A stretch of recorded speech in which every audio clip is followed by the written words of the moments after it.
the signal in the silence. The stars were quiet.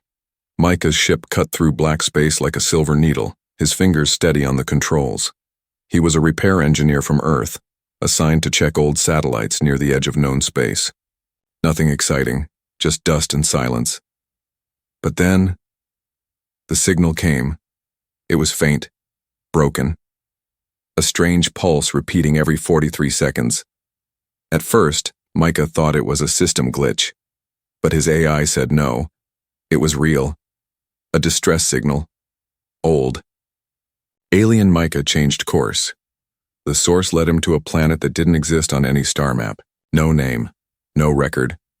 Just a blue dot floating in blackness. His ship began to shake as it entered the planet's thin atmosphere. Wind roared, clouds burned, and alarms screamed. Then, crash. Metal screeched. Lights blinked red. When Micah woke up, he was lying sideways in his seat, blood on his forehead and smoke in the air. The ship was totaled. Communications dead. But outside, the planet waited. He stepped out. The sky above was violet gray, filled with 2 moons and shattered, rings like broken glass. The ground was cracked and dry, covered in strange black grass that whispered when touched. No wind, no birds, no life. Just silence. Micah checked his scanner. The signal was still there, stronger now. It pointed northeast, about 3 kilometers away. Holding his tool bag and a flashlight, he started walking. As he moved, ruins appeared around him. Massive structures half buried in sand, covered in alien writing. Giant statues of creatures with 4 arms and sharp faces. It looked like a forgotten city built by someone who loved war. "Where the hell am I?" Micah whispered. After an hour, the scanner beeped fast. He was close. He found a round metal door hidden beneath rubble. It was covered in moss and dust. The signal was coming from inside. Micah pressed his hand on the surface. Warm. Still powered. He used his tools to break the lock. It took 15 minutes. With a loud hiss, the door opened. Inside, a narrow hallway led down. The air was dry but breathable. The walls glowed faint blue with alien runes. Micah stepped carefully, heart pounding. Every sound echoed like thunder. He followed the signal deeper until he reached a large chamber. And there, in the center, was a stasis pod. It looked ancient, but still working. Inside was a woman, not human. Her skin was pale silver, like moonlight. Her long hair floated around her head like strands of light. She looked peaceful, but her face was sad. She wore a tight black suit with alien symbols on her chest. One hand was clutching a small orb, glowing with soft red light. Micah stepped closer. His scanner confirmed it. This was the source of the signal. The pod was sending a cry for help. For who knows how long, she was alive. "Who are you?" he whispered. Suddenly, the pod beeped. Lights flashed. The woman's eyes snapped open, golden, wide, and afraid. She stared at Micah, gasped, and slammed her hand on the glass. The pod hissed again. It opened. She fell out. Micah caught her before she hit the floor. Her body was ice cold. She tried to speak, but only strange clicks came out. She pushed him away and crawled backward, breathing hard, eyes wild. "I'm not here to hurt you," Micah said, raising his hands. But she didn't understand. She looked at him like he was a ghost, or an enemy. Then suddenly she grabbed the orb, stood up, and ran. "Wait!" Micah shouted, chasing her. She was fast. Even weak, she moved like a trained warrior. She dashed through the tunnels, kicking down doors and jumping over cracks in the floor. Micah followed, breath heavy, boots pounding. They came out into the open night sky again. The moons lit up the ruins. She paused, looking around. Lost. Micah finally caught up and stood a few feet away. "You don't have to run," he said softly. She turned. Behind her, something moved. Micah saw it first, a red eye glowing in the dark. Then another. Machines, floating sentries, round metal spheres with thin arms and blinking lights. They looked ancient but deadly. One of them scanned the woman and spoke in a robotic voice. Prisoner identified. Execution protocol active. She froze. Micah didn't think. He grabbed her arm and pulled her down behind a broken wall.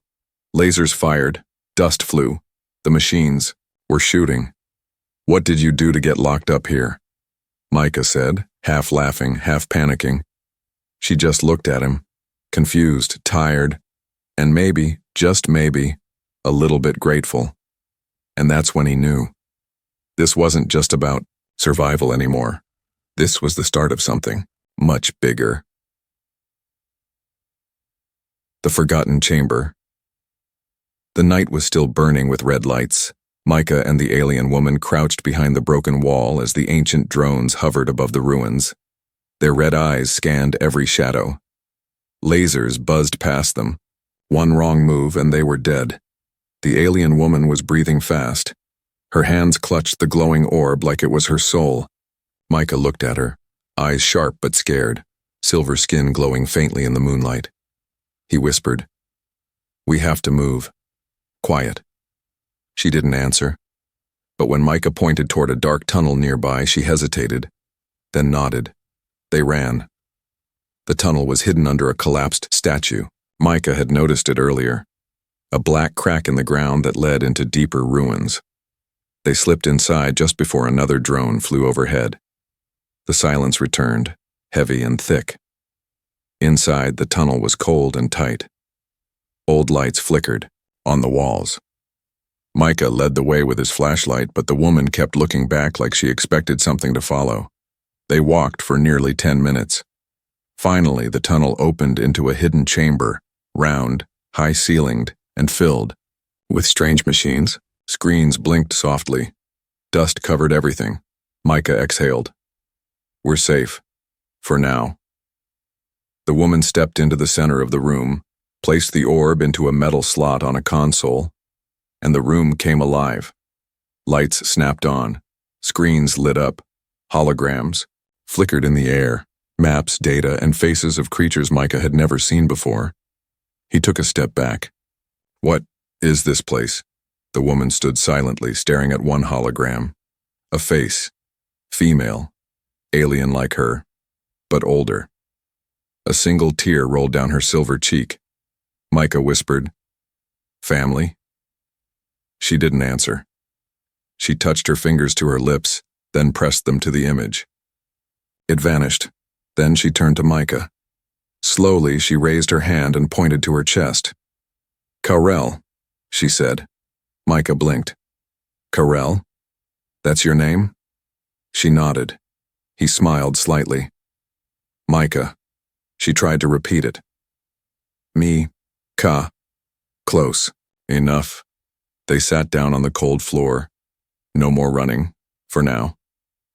Micah reached into his pack and offered her a protein bar. She stared at the wrapper like it was alien tech. He opened it, broke it in half, and handed her a piece. Karel took it. A small, confused smile crossed her face as she tasted it. Then, she laughed. A light, strange sound, almost musical. Micah couldn't help smiling. "That bad, huh?" Suddenly, the screen behind them blinked red. A robotic voice echoed in the chamber, speaking in Karel's language. Her smile vanished. She stood up quickly and began touching buttons on the console. Symbols flashed. A new map appeared. A long, winding path through underground tunnels, leading far north. She pointed to it, then made a flying motion with her hand. Micah understood. "A ship?" She nodded, then gestured again. Broken, hidden, far. She touched her own chest, and then Micah's, then pointed to the ship. "You want me to help you get there?" She nodded again, this time slowly, almost pleading. Micah scratched his beard. "I don't even know where I am, and you want me to fix an alien starship?" Karel just stared at him, eyes steady. Trusting. Micah sighed. "Fine. But after that, you better explain why murder robots are trying to kill you." She didn't laugh this time. Instead, she walked to the wall and touched a panel. It slid open, revealing old supplies. blankets, tools, small energy packs. She handed him one, then took one for herself. They would rest here tonight. As Micah laid down on the cold floor, he looked at the ceiling. Strange glowing shapes danced slowly like stars. Carol sat nearby, cross-legged, holding the orb in her lap. She looked at him once, then looked away. She was still scared, still unsure. But something had changed. She hadn't run this time. Micah closed his eyes, whispering, to himself, I came to fix satellites, and now I'm babysitting an alien fugitive.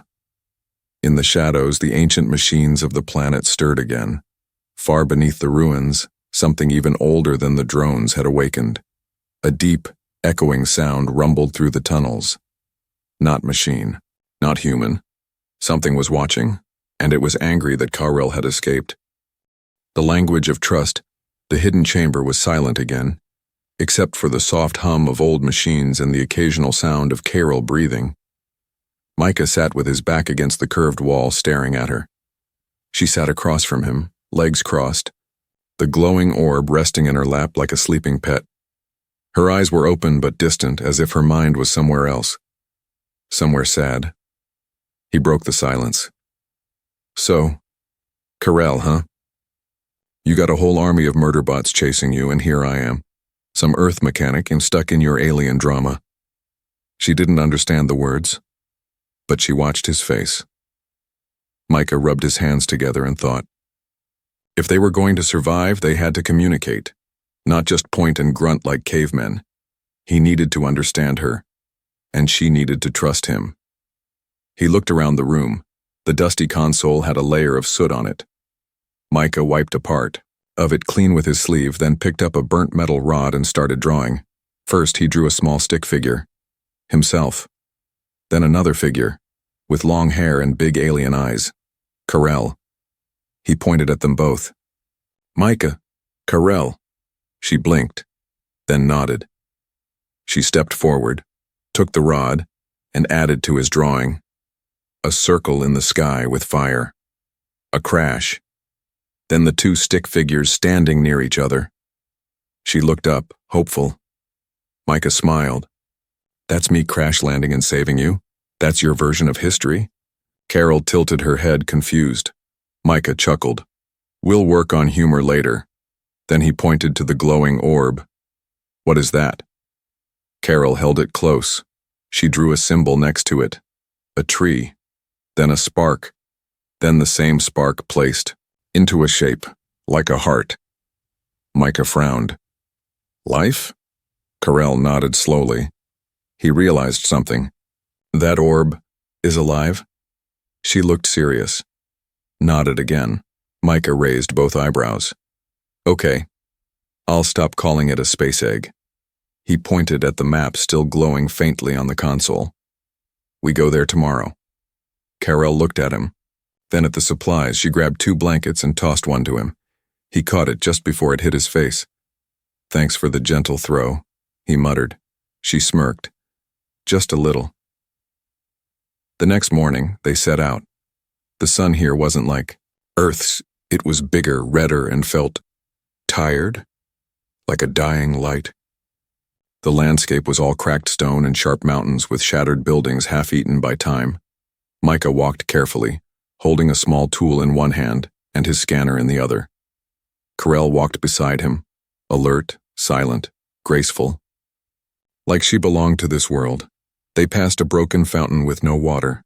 Micah pointed to it. Water. You know? Drink. Carel shook her head and pointed to a black flower growing beside it.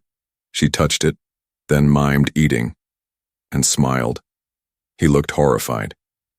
You eat those? She plucked one, held it up, and took a tiny bite, then gave one to him. Micah hesitated. He took it, sniffed it, tasted like charcoal and salt. Tastes like burnt socks. Carel didn't understand the words, but she laughed anyway. As the day wore on, the bond grew. They reached a high ridge. From there, they could see far into the dead lands. In the distance, something massive stuck out of the ground, a buried ship, broken and hollow. That was their goal, But something else caught Micah's eye. Down below, near the valley floor, a group of figures moved. Carell froze. She knelt and pulled Micah down with her. She pulled out a small scope from her belt and looked through it. Micah watched her face. Fear. Not the drones this time. Something worse. Carell handed him the scope. He looked. Tall creatures, wrapped in armor and glowing robes. Not machines. Hunters. Alien bounty seekers.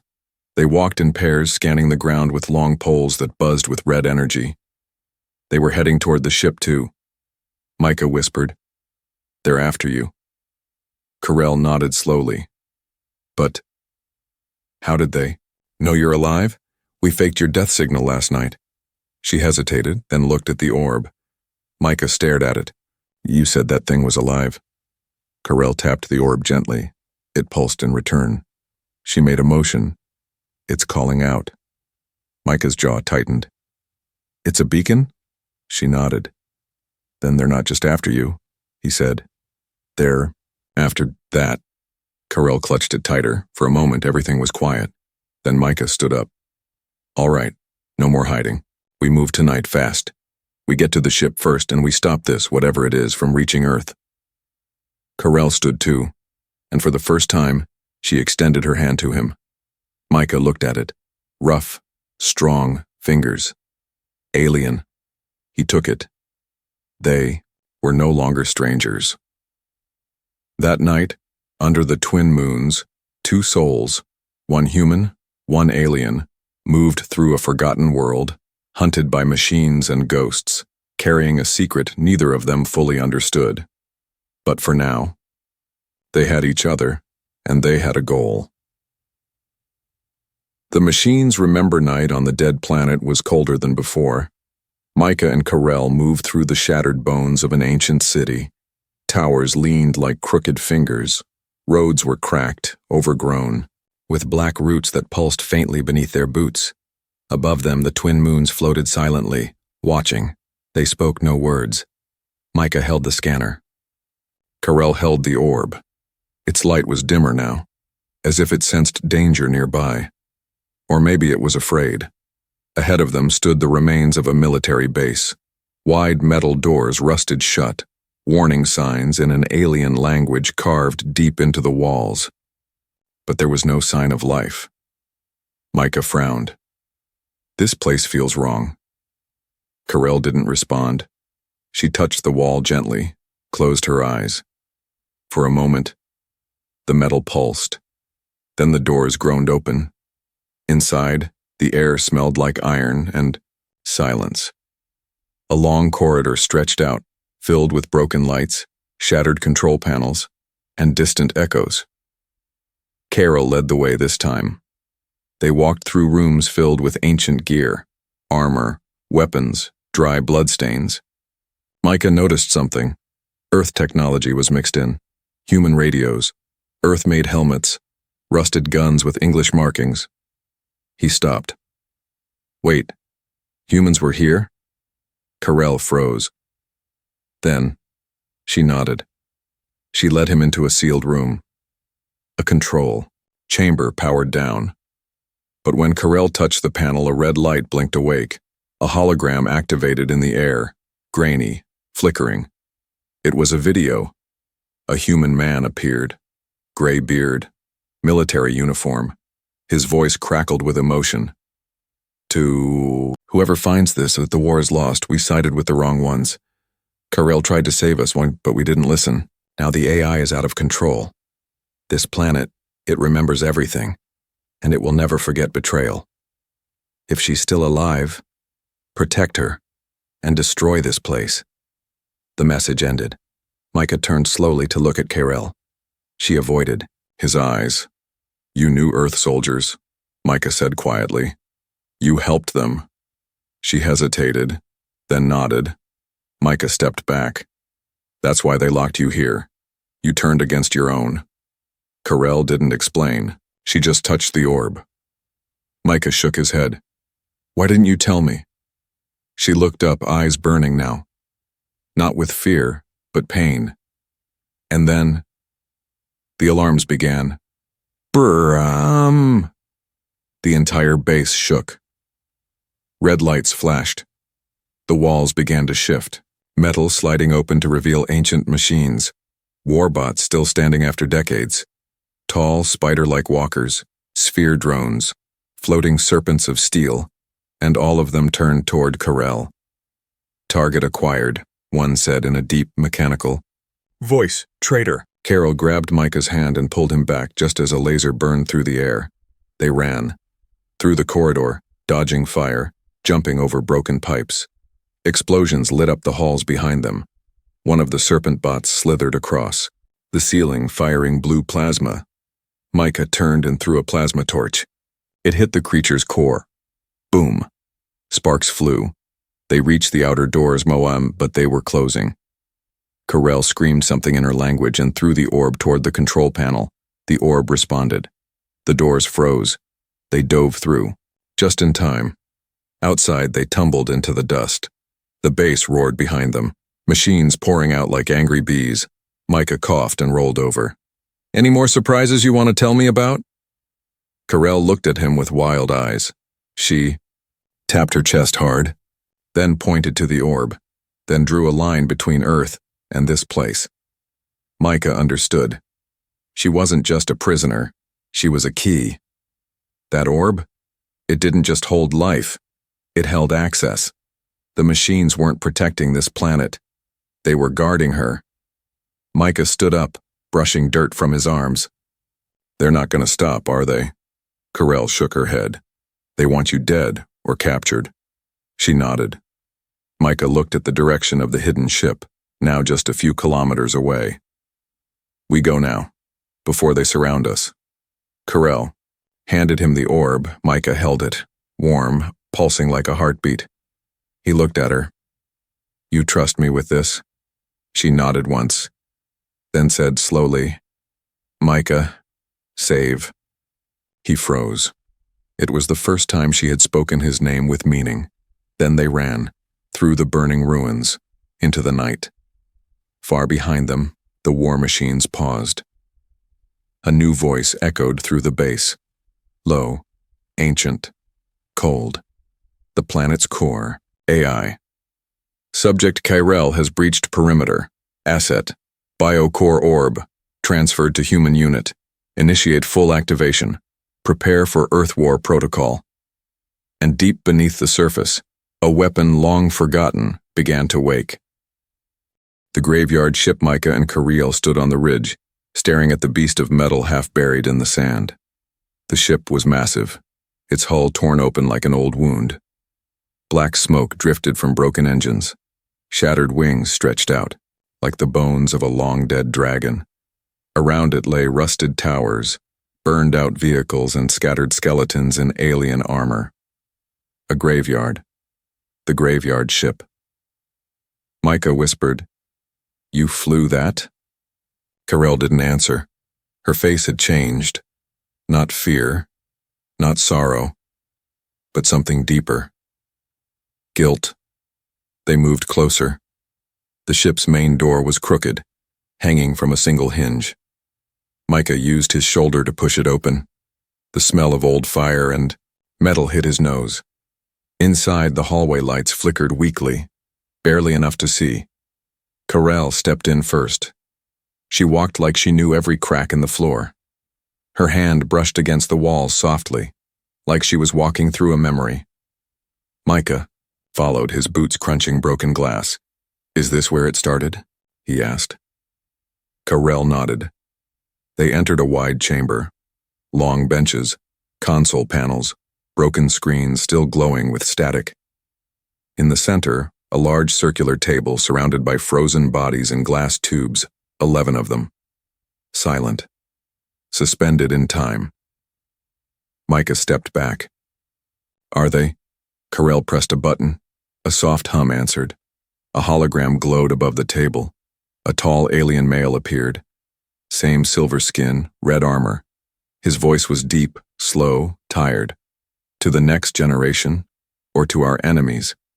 If you find this ship, know this.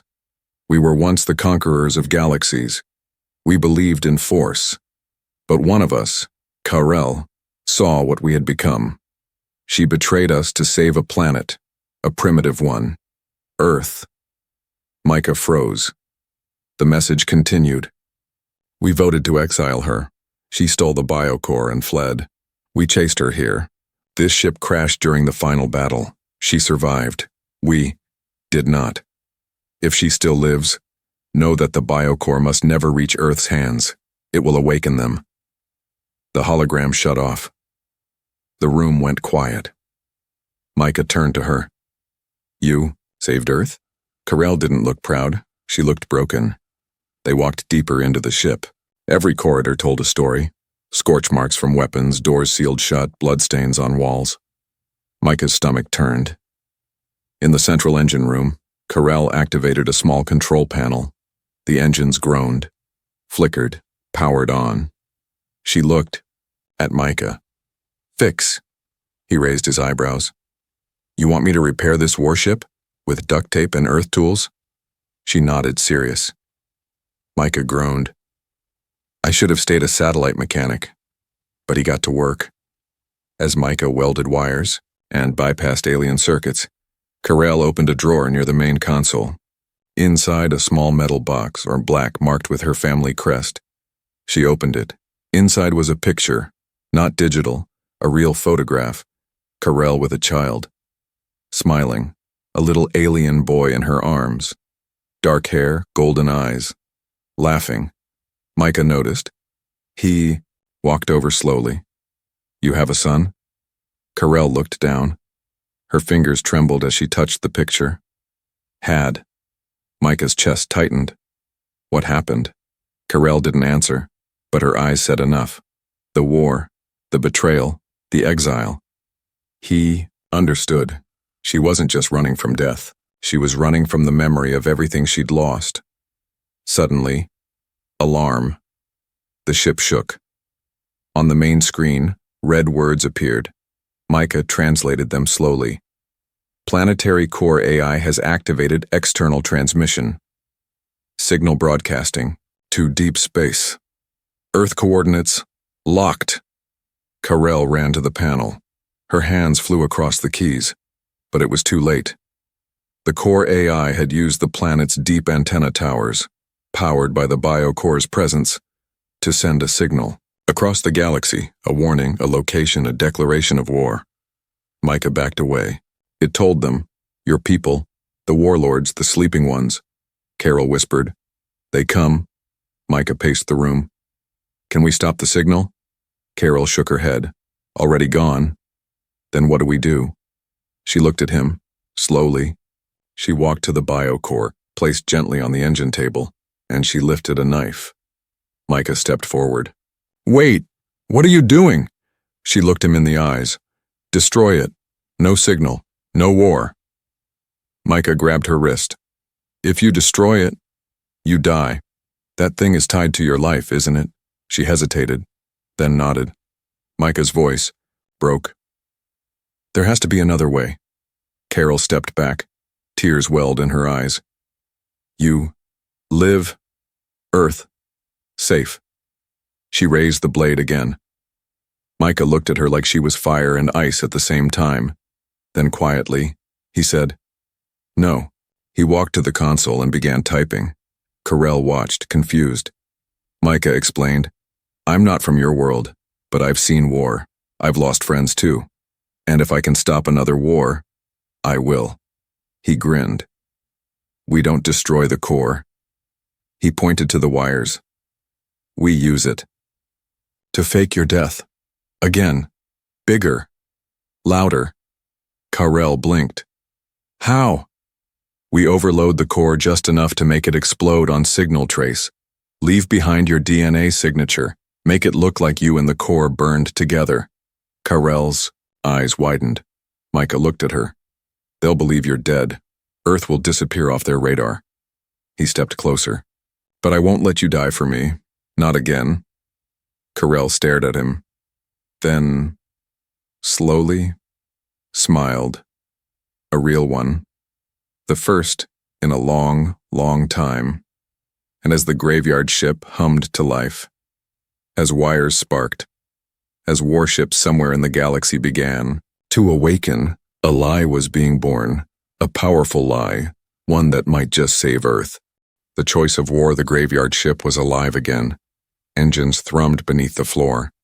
Screens lit the control deck in a soft blue glow. But Karel didn't feel victory. She felt the ghost of her old crew watching from every broken console, every sealed stasis pod, every hallway still stained with blood and silence. Micah stood at the main control panel, sweat on his brow, sparks flying from a half-open circuit.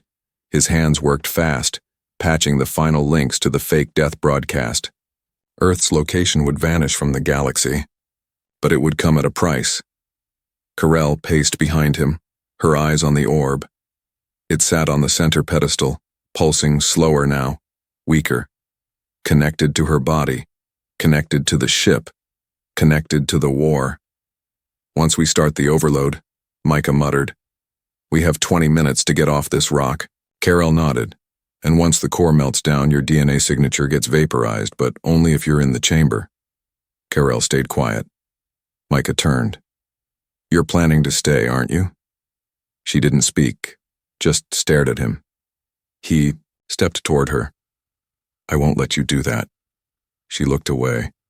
I mean it, Karel. Don't you dare throw your life away just to fix your people's mistake. You've done enough. You've lost enough. Karel whispered. Still not enough. Micah's voice rose. It's enough for me. Silence. Then she stepped close, so close he could feel the static on her skin. Karel placed her hand over his heart. Her voice was soft, almost broken. You gave me reason again. Micah stared at her, but before either could speak another word, clang. A heavy metallic thud echoed through the ship. They froze. Karel rushed to the screen, security feed. One of the landing pads had activated. A ship. Small, fast, black as oil. Micah leaned in. Not yours? She shook her head slowly. Then who? A figure stepped out of the ship on the screen. Tall, armored in black and red. Face hidden behind a war mask. Karel's breath caught in her throat. Micah saw it. Who is he? She looked at him, then whispered, Zoran. My brother. Zoran walked through the graveyard like a ghost untouched by time. His boots crushed old bones without pause. His red eyes glowed behind the helmet. Two massive guards followed behind him, beasts in armor. Micah and Karel watched from above. Hidden, behind a broken wall in the command deck, Micah whispered, He followed the signal. Karel nodded. He always finds me. Her hand gripped the edge of the wall. Her jaw clenched. Micah looked at her. Can we take him? She shook her head. He's a general, trained since birth, and he's here for the core.